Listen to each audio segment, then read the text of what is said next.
ಇತ್ತೀಚೆಗಷ್ಟೇ ದೆಹಲಿಯಿಂದ ವಾಪಸ್ ಬಂದಂಥ ಡಿ.ಕೆ. ಶಿವಕುಮಾರ್ ಬೆಂಗಳೂರಿನ ಎರಡನೇ ಏರ್ಪೋರ್ಟ್ ಬಗ್ಗೆ ದೊಡ್ಡ ಅಪ್ಡೇಟ್ ಒಂದನ್ನು ಕೊಟ್ಟಿದ್ದಾರೆ. ಇದೇ ವಿಚಾರವಾಗಿ ಕೇಂದ್ರ ಸಚಿವರನ್ನು ಭೇಟಿಯಾಗಿರುವ ಉಪಮುಖ್ಯಮಂತ್ರಿ ಡಿ.ಕೆ. ಶಿವಕುಮಾರ್ ಈಗಾಗಲೇ ಎರಡನೇ ವಿಮಾನ ನಿಲ್ದಾಣದ ಬಗ್ಗೆ ಕೇಂದ್ರಕ್ಕೆ ವರದಿಯನ್ನು ಕೊಟ್ಟಿದ್ದಾರೆ. ಕೇಂದ್ರ ಸರ್ಕಾರ ಕೂಡ ಒಳ್ಳೆಯ ರೀತಿ ಸ್ಪಂದಿಸಿದ್ದು, ಜಾಗವನ್ನು ನೀವೇ ನಿರ್ಧಾರ ಮಾಡಿ ಎಂಬ ಜವಾಬ್ದಾರಿಯನ್ನು ಸರ್ಕಾರದ ಹೆಗಲಿನ ಮೇಲಿಟ್ಟಿದ್ದಾರೆ. ಇನ್ನು ಇದೇ ವಿಚಾರವಾಗಿ ಬೆಂಗಳೂರಿನಲ್ಲಿ ಮಾತನಾಡಿದ ಡಿ.ಕೆ. ಶಿವಕುಮಾರ್ ಈ ವಿಚಾರವನ್ನು ಕ್ಯಾಬಿನೆಟ್ ಮುಂದೆ ಇಟ್ಟು ಮುಂದಿನ ಕ್ರಮ ತೆಗೆದುಕೊಳ್ಳಲಾಗುವುದು ಎಂದು ಅಪ್ಡೇಟ್ ಕೊಟ್ಟಿದ್ದಾರೆ. ಇಷ್ಟಕ್ಕೂ ಡಿ.ಕೆ. ಶಿವಕುಮಾರ್ ಈ ವಿಚಾರ ಬಗ್ಗೆ ಏನು ಹೇಳಿದ್ದಾರೆ ಗೊತ್ತಾ? ಬನ್ನಿ ಕೇಳೋಣ.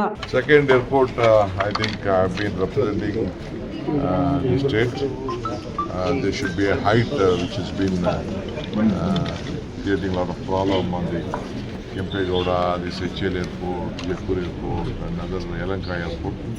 So the restriction connected to other states are different. So a survey has been conducted by the concerned departments who have said that you should look Bangalore also like other states, which is not affecting, because the cones and the area which has been affected, there is a lot of problem for the growth and premium affair, loading premium affair and financial strength of the states also should be considered. I have presented to the Civil Aviation Ministry, and next meeting we'll have with the Defence Ministry. I hope that they will sort out the problem.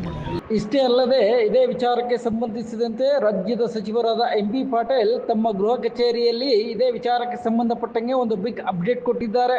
ಅಷ್ಟಕ್ಕೂ MB. Patil ಕೊಟ್ಟ update ಏನು ಗೊತ್ತಾ? ಇಲ್ಲಿದೆ ನೋಡಿ. ಎರಡನೇ airport ಬಗ್ಗೆ ನಾವು tender ಕರೆದಿದ್ದೀವಿ. Airport authority of ಇಂಡಿಯಾದವರು 3 ಸೈಟ್ಸ್ ಅನ್ನ ನೋಡೋಗಿದ್ದಾರೆ.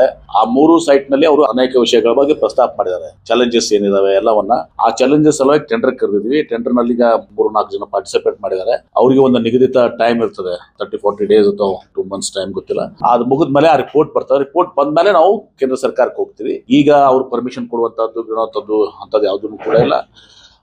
ಅದು ಆ ರಿಪೋರ್ಟ್ ಬಂದ್ಮೇಲೆ ನಾವು ಮುಂದಿನ ಹೆಜ್ಜೆಯನ್ನು ಇಡ್ತೀವಿ.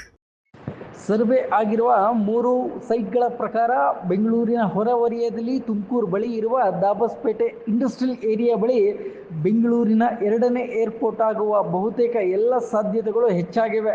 ಎಲ್ಲ ಅಂದುಕೊಂಡಂತೆ ಆದರೆ ಇನ್ನು ಕೆಲವೇ ದಿನಗಳಲ್ಲಿ ದಾಬಸ್ಪೇಟೆ ಬಳಿ ಎರಡನೇ ಬೆಂಗಳೂರಿನ ವಿಮಾನ ನಿಲ್ದಾಣ ಕಾರ್ಯಾಗಾರಿ ಪ್ರಾರಂಭವಾಗಲಿದೆ.